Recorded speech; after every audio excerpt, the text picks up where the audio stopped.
Readings of Almighty God's words on the pursuit of the truth.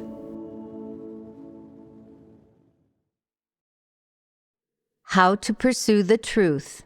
5. During this period, we fellowshipped on the first aspect of how to pursue the truth, which is about letting go. We mainly spoke about the first part of this topic, letting go of various negative emotions.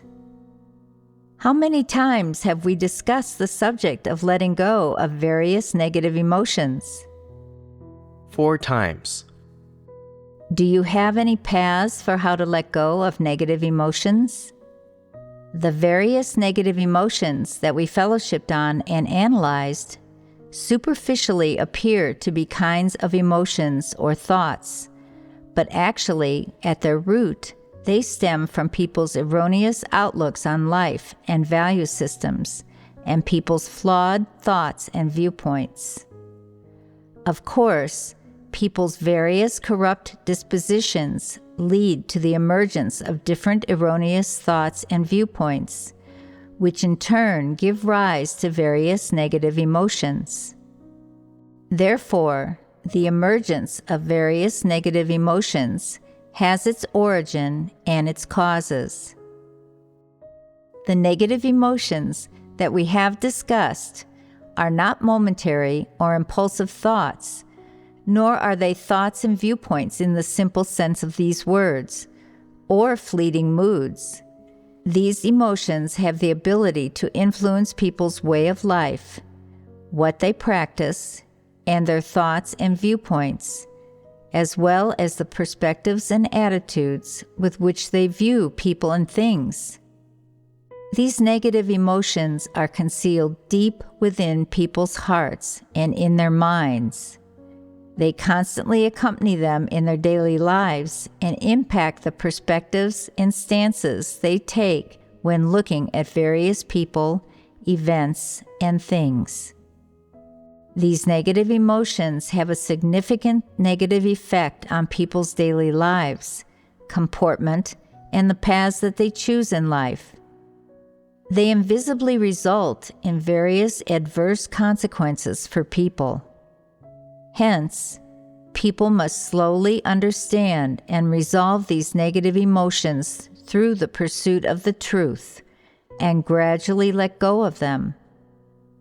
Letting go of these negative emotions is not like discarding a physical object, which you no longer think of and which no longer dominates you afterward. It is not a matter of picking something up and letting it go in the simple sense of these words. So what does it mean to let go in this context? Primarily, it means that you must expose and analyze your incorrect thoughts and viewpoints, and the incorrect perspectives and attitudes with which you view people and things until you understand the truth. Then you will be able to truly abandon your negative emotions. Regardless of what negative emotions arise in you, you must resolve them by seeking the relevant truths until you possess the principles and paths for practicing the truth. Only then can you completely break free from the torment, bondage, and influence of negative emotions, ultimately attaining the ability to submit to the truth and to the environments that God has arranged, thus standing firm in your witness. You must view people and things, comport yourself and act according to God's words, with the truth as your criterion. Only by doing so can you completely let go of your negative emotions and incorrect thoughts and viewpoints. Why is such a complex process needed to completely let go of them? The reason is that these negative emotions are not tangible things. They are not emotions that temporarily possess or afflict one's mind. They are established, pre-existing, or even deeply ingrained thoughts and viewpoints that form within people, and their influence on people is particularly severe. Therefore, various methods and steps are necessary to let go of these negative emotions. This process of letting go is also the process of pursuing the truth, is it not? The process of letting go of these negative emotions is indeed the process of pursuing the truth. So the only way to face negative emotions is by seeking the truth and resolving them based on God's words. Do you understand the meaning of this statement? When we first began fellowshipping on negative emotions, the various truths that we had previously fellowshipped on generally had not touched on this topic, so it was a very unfamiliar subject for all of you. People think that it is normal to have negative emotions, and they think of them as separate from corrupt dispositions. They believe that negative emotions are not corrupt dispositions, and that they have nothing to do with one another. This is incorrect. Some people believe that negative emotions are merely temporary thoughts or ideas that have no impact on people, and therefore they believe that it does not matter if they let go of them or not.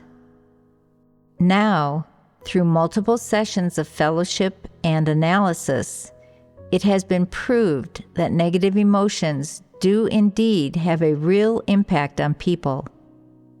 In the past, we always fellowshipped on understanding and dissecting corrupt dispositions, and we only touched upon negative emotions a bit while exposing corrupt dispositions, but we did not fellowship on them in much detail.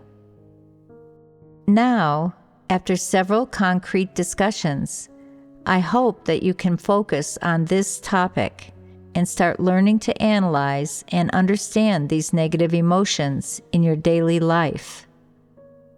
When you understand their essence, you can reject and turn your back on them and gradually let them go. Only after letting go of these negative emotions can you get on the right track in pursuing the truth and embark on the path of pursuing the truth. These are the steps that you must take. Is that clear?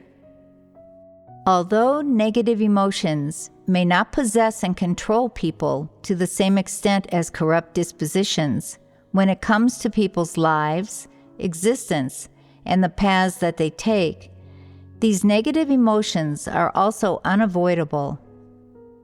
In certain situations and to a certain degree, the negative effects that they have when it comes to binding people's thoughts and influencing their acceptance of the truth, and whether they walk the correct path or not, are no less significant than those of their corrupt dispositions. You will gradually begin to appreciate this in your future pursuits, experience, and praxis. Right now, as you have only just encountered this topic, some of you will not have any awareness or knowledge of it, and even less appreciation of it. When you experience this subject matter in the future, you will feel that negative emotions are not as simple as they seem. They occupy a significant place and space within people's thoughts, the depths of their hearts, and even in their subconscious. It can be said that these negative emotions fuel and drive individuals to act based on their corrupt dispositions to a great extent, and that they fuel and drive the control and bondage that corrupt dispositions have over people. They cause people to live stubbornly by their corrupt dispositions when it comes to how they view people and things, and comport themselves and act. So you should not underestimate these negative emotions. In fact, in one respect, there are many negative thoughts and viewpoints hidden within negative emotions. And in another respect, Different negative emotions are concealed within people's corrupt dispositions to varying degrees. In short, these negative emotions occupy people's hearts, and they are of the same essence as people's corrupt dispositions. They are both facets of negativity, and they are negative things. What does negative things mean here? What does it refer to? One aspect is that these negative emotions do not play a positive role in people's life entry. They cannot guide you or help you to come before God, to actively seek His will, and to then achieve obedience to Him. When these negative emotions are hidden within people, their hearts are distant from God. They guard against Him and avoid Him, and they may even secretly, subtly, and involuntarily suspect, deny, and judge God. From this perspective, are these negative emotions positive things? No, they are not. That is one aspect. In another, these negative emotions do not lead people before God to submit to the truth. They lead people on paths and toward goals and directions that contradict and oppose the truth. This is without doubt. The function that these negative emotions serve within a person is to make them protect themselves, safeguard the interests of their flesh, and maintain their vanity, pride, and status. They constantly control you and bind you, preventing you from listening to God's words, from being an honest person, and from practicing the truth. They make you believe that you will lose out if you practice the truth, that you will lose face and status, that you will be ridiculed by others, and that your true self will be exposed to the world. These negative emotions control people, dominating their thoughts and making them only think about these negative things. Now, is the essence of these negative things contrary to the truth? So while negative emotions are constantly reminding you of these things, at the same time they are also constantly hindering you from practicing and pursuing the truth. They act as walls to your pursuit of the truth and as stumbling blocks on your path toward entering into the truth reality. Whenever you wish to practice the truth, to speak honestly, to submit to God's sovereignty and arrangements, to act according to the principles, or to sincerely expend yourself for God, pay a price, and show your loyalty to God, these negative emotions immediately burst forth and prevent you from practicing the truth.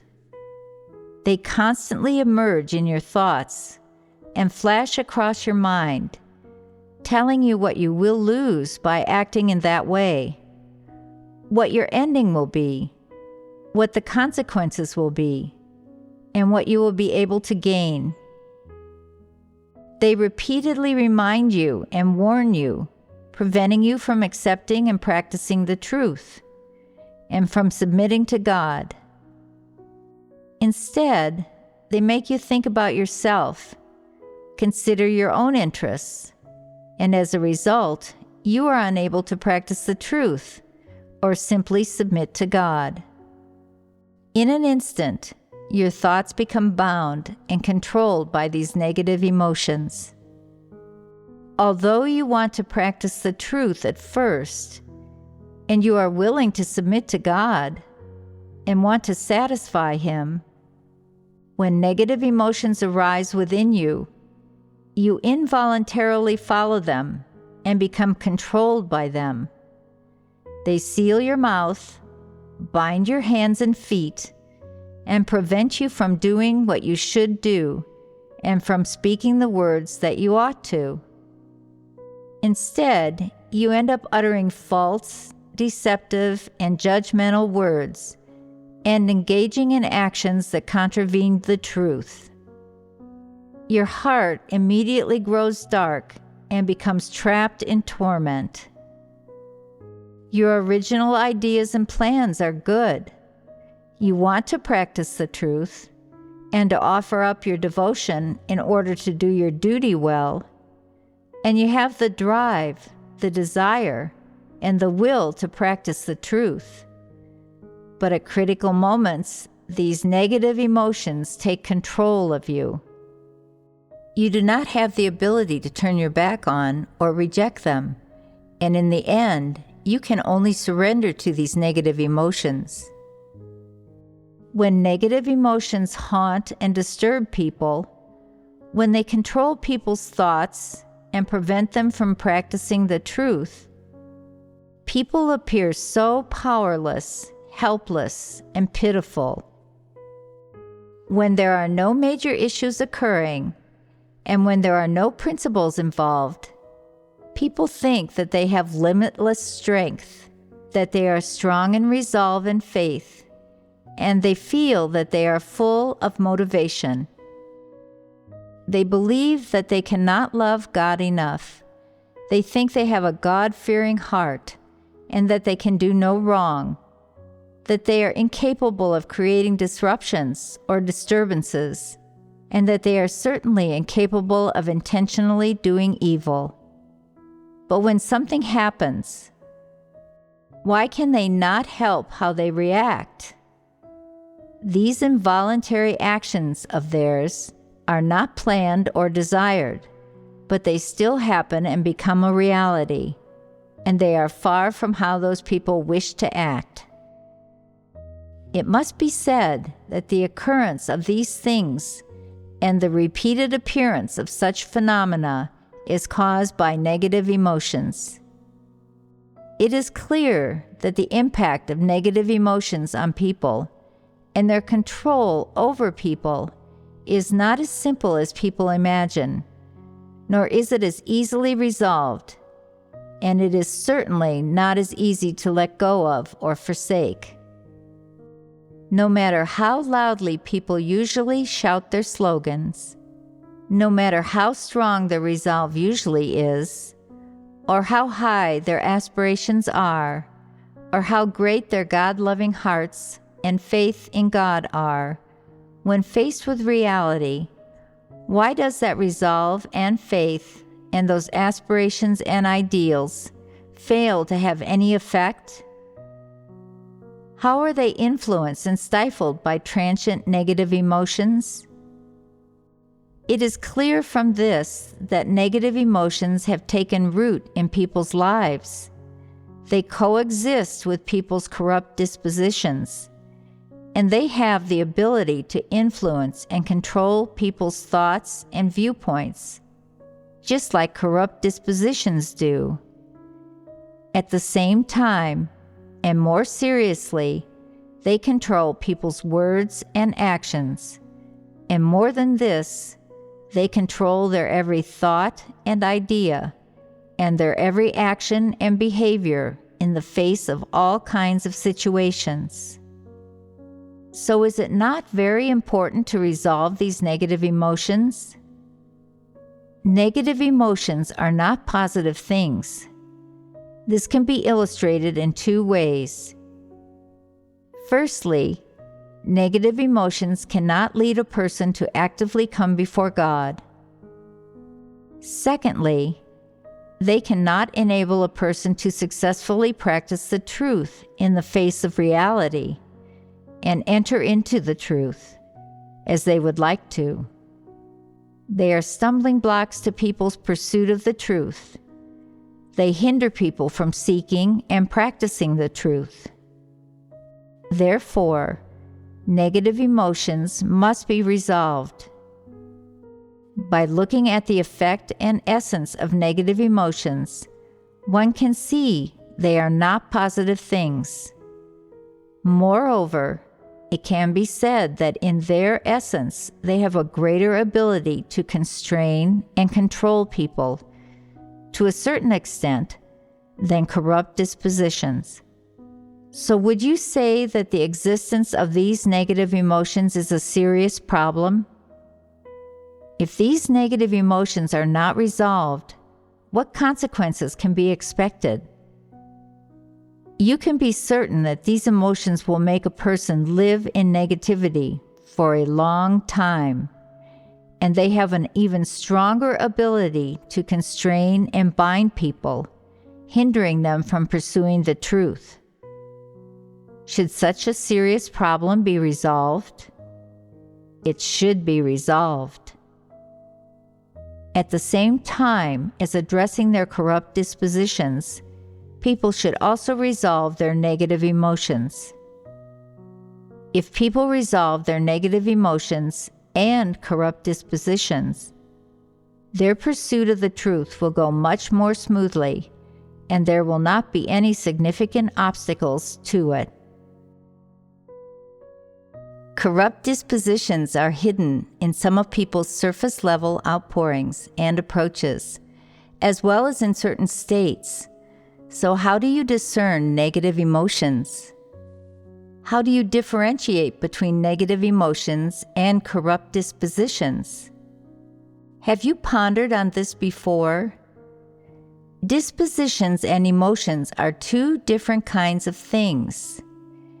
If we just speak about dispositions and emotions, is it easy to distinguish between their literal meanings? Dispositions refer to the things that pour forth from a person's nature essence, while emotions are basically a kind of psychological state that people have while doing something. Regardless of how we interpret these terms literally, in any case, people's emotions, especially their negative emotions, contain many negative thoughts. When a person harbors these negative emotions, this can lead them to live in a negative state and under the domination of various incorrect thoughts and viewpoints, right? These negative emotions can remain hidden in people's hearts for a long time. And if people do not understand the truth, they will never be aware of these emotions or feel their presence. They accompany people at all times, just like their corrupt dispositions. Many times, these negative emotions are hidden within people's various incorrect thoughts and viewpoints. And these incorrect thoughts and viewpoints cause people to doubt God, to lose their genuine faith, and to even make all kinds of unreasonable demands of God, and lose their normal reason. Under the packaging of different reasons, thoughts, and viewpoints, these negative emotions hide within a person's corrupt dispositions and within their various incorrect thoughts and viewpoints, fully representing that person's nature essence. Corrupt dispositions manifest themselves in the various states that are revealed through people's comportment and actions. These different states carry within them people's corrupt dispositions. Although negative emotions and corrupt dispositions are distinct from each other, there is a necessary link between them in some regards, and they can even become intertwined and inseparable from one another. In certain respects, they can support each other, fuel one another, and they can depend on each other and coexist. For example, the distress, worry, and anxiety that we fellowshipped about last time are one kind of negative emotion. It is this kind of negative emotion that causes people to live in distress, worry, and anxiety. When people are trapped in these emotions, they will naturally form certain thoughts and viewpoints, leading them to doubt, speculate, guard against, misunderstand, and even judge and attack God. And they may also make unreasonable and transactional demands of God. At this point, these negative emotions have already escalated into a corrupt disposition. So what have you understood from this example? Can you distinguish between negative emotions and corrupt dispositions? Tell me. Negative emotions give rise to certain incorrect thoughts and viewpoints, while corrupt dispositions are more deep-seated and cause people to misunderstand and guard themselves against God. I'll give an example. Take the negative emotions of distress, worry, and anxiety. Say that a person falls ill and they think about their ailment and experience distress, worry, and anxiety as a result. These things control their heart, making them afraid of their illness becoming serious and of the various consequences that come with death. They then begin to fear death, to reject death, and wish to escape it.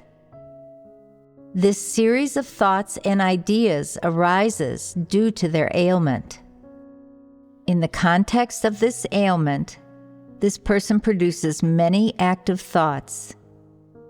The source of these active thoughts is based on the interests of their flesh, and is clearly not based on the fact that God governs all things, or on the truth. That is why we categorize these as negative emotions. That person feels bad because of their illness, but the illness is already upon them, and they have to face it. They cannot escape it. So they think, "Oh no, how should I face this illness? Should I treat it or not? What will happen if I don't? What will happen if I do?" As they continue thinking, they become distressed. The various thoughts and viewpoints they have about their ailment trap them in distress, worry, and anxiety. Has this negative emotion not then already begun to take effect? When they first start experiencing their ailment, they intend to try treating it, but then they feel that doing so is not appropriate and plan to live by their faith instead, fulfilling their duty normally while still worrying that the ailment will become serious. What is the appropriate way to handle this? They lack a path. Under the domination of their negative emotions, they always feel distressed, worried, and anxious about this matter, and once distress, worry, and anxiety arise within them, they cannot let go of them. They feel plagued by their ailment. What should they do about it? They start to think, "It's okay, I believe in God. God will heal me. I have faith." However, after a period of time, the ailment does not improve, and God does not heal them. The person continues to feel distressed, worried, and anxious about the matter, saying, "Is God going to heal me or not? I just have to wait. God will heal me. I have faith." They say that they have faith, but deep down, they are actually living amid their negative emotions, thinking, "What if God doesn't heal me, and I become seriously ill and die? Will I have performed my duty in vain? Will I not be able to receive any blessings? I should ask God to heal me." So they pray to God, saying, "God, based on the many years that I have fulfilled my duty, can you take away my illness?" Pondering further, they realize it is not right for me to ask God that. I shouldn't place such extravagant demands on God. I should have faith. When they have faith, they feel like their ailment has improved a bit. But after a while, they think, I don't feel like my illness has really gotten better. In fact, it seems to have gotten worse. What should I do? I'll try harder and exert more effort in my duty. I'll endure more suffering, pay a greater price, and strive to make God heal me. I'll show God my loyalty and my faith, and show Him that I can accept this trial. After some time, not only does their illness not improve, but it worsens, and they feel sadder and sadder and think, God hasn't healed me. What should I do? Is God going to heal me or not? Their distress, worry, and anxiety intensify. In this context, they live continuously in the midst of negative emotions like distress, worry, and anxiety due to their ailment. From time to time, they develop some faith in God, and they offer a bit of their loyalty and determination on occasion. Regardless of what they do or which approach they take, in any case, they are constantly trapped by emotions of distress, worry, and anxiety. They are deeply bound by their ailment, and everything they do is to improve and cure their illness, and to find liberation from it. When a person lives in the midst of such negative emotions, they do not just think about their illness briefly.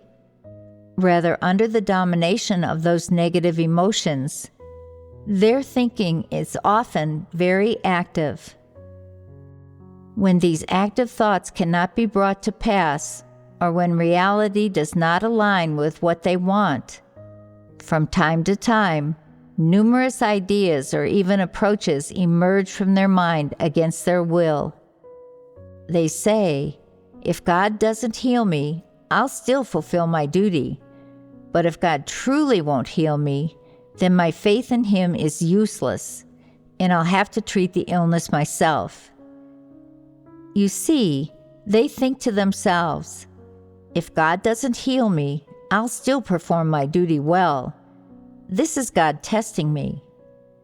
But at the same time, they are also thinking, if God truly won't heal me, then I'll have to treat the illness myself. If I have to treat it myself, then I won't fulfill my duty. If my faith in God can't even cure my illness, why should I believe in God? Why does God heal others but not me? They are continuously entangled by their negative emotions, and not only are they unable to reverse or transform their incorrect thoughts and viewpoints, but these negative emotions lead them to gradually misunderstand God, to complain about God, and to doubt God during the process of experiencing their ailment. This process is that of the gradual transformation of their negative emotions and of them entering into acting by their corrupt disposition. Once a corrupt disposition takes charge of a person's actions, that person will no longer just possess negative emotions. Certain thoughts and viewpoints, or judgments and resolutions, will arise within them, and they will produce certain actions.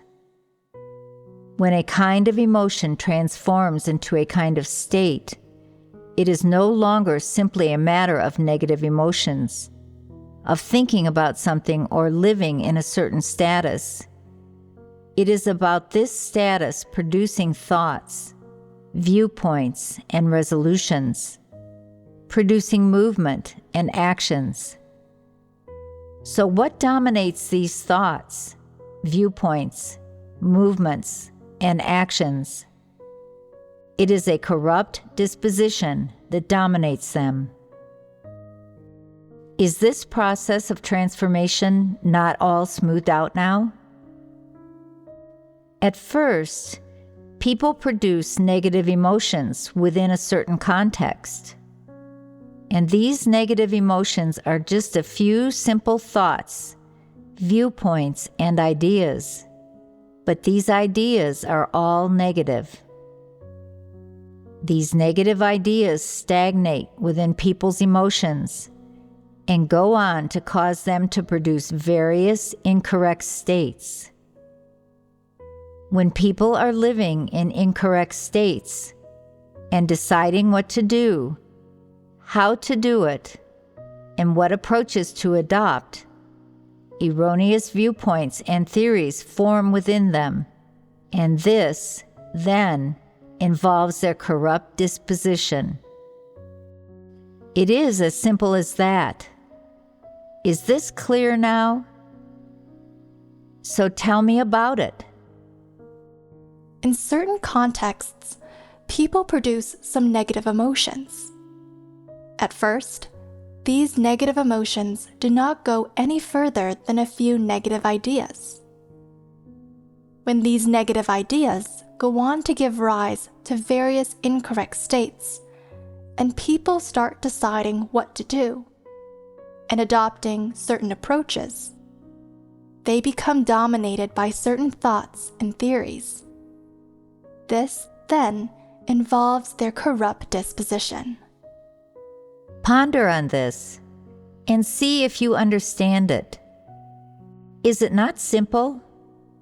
It sounds simple, but can you distinguish between negative emotions and corrupt dispositions? Regardless of whether they are easy to distinguish in theory or not, in any case, have you understood the distinction between negative emotions and corrupt dispositions? If the various negative emotions that we have fellowshipped exist in your own hearts, can you discern and dissect them? If you possess them, you ought to be able to discern them. The purpose of discerning negative emotions is not to merely have a general theoretical understanding of them or to grasp their meaning, and that's all. It is to break free from the torment of negative emotions after gaining practical discernment of them, and to let go of these various negative emotions that should not exist within people, like the negative emotions we fellowshipped about earlier.